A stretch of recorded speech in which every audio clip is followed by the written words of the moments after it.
What's going on, guys? It's Brandon back here again, and I apologize for the light that is just kind of everywhere once again. The sun is setting.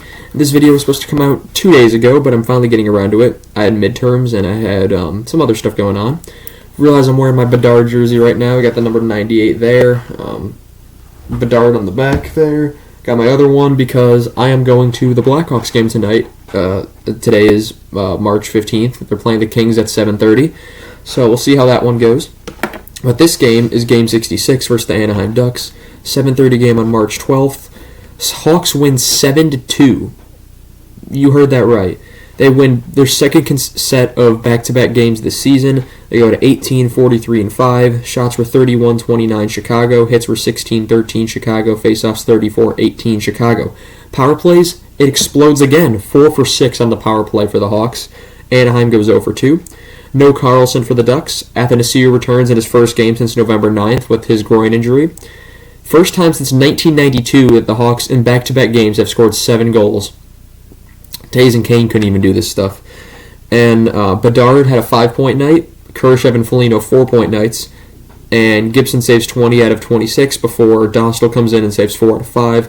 Mrazek saves 27 out of 29. First period, Jones is saved. Tic-tac-toe to Athanasiou is robbed. 10:24, Anaheim penalty to Killorn for holding. And at 9:21, Anaheim scores shorthanded. It's a snipe from Brent Leeson, his 9th of the season from Fowler to make it 1-0.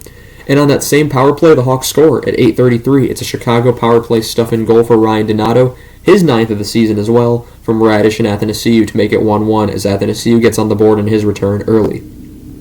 Second period, 18:09. Anaheim scores again. It's a goal from Brent Leeson again, his 10th of the season, 2nd of the game, from Vakanainen to make it 2-1. Grew is saved. Leeson is saved and robbed of the hat trick. 16:35. Chicago responds with a 2-on-1 one-timer. Philip Kurashev with his 12th of the season from Bedard and Foligno to make it 2-2.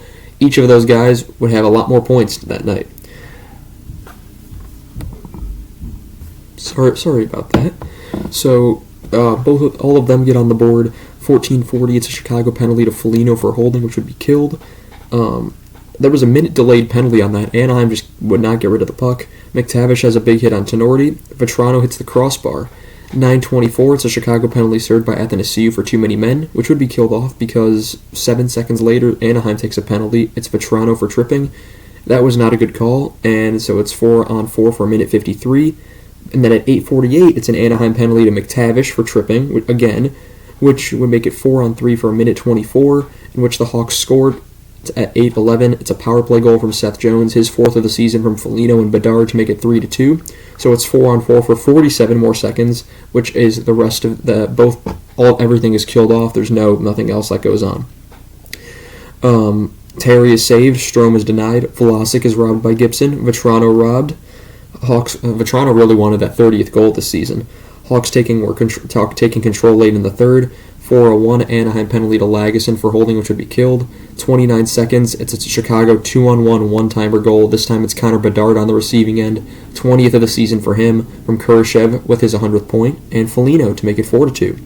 Third period, Athanasiou steals the puck away from the defender, Lagesson. Entwistle then with a beautiful move on the return, 17-17. It's a Chicago goal to Mackenzie Entwistle, his 9th of the season from Athanasiou, getting his second assist to make it 5-2.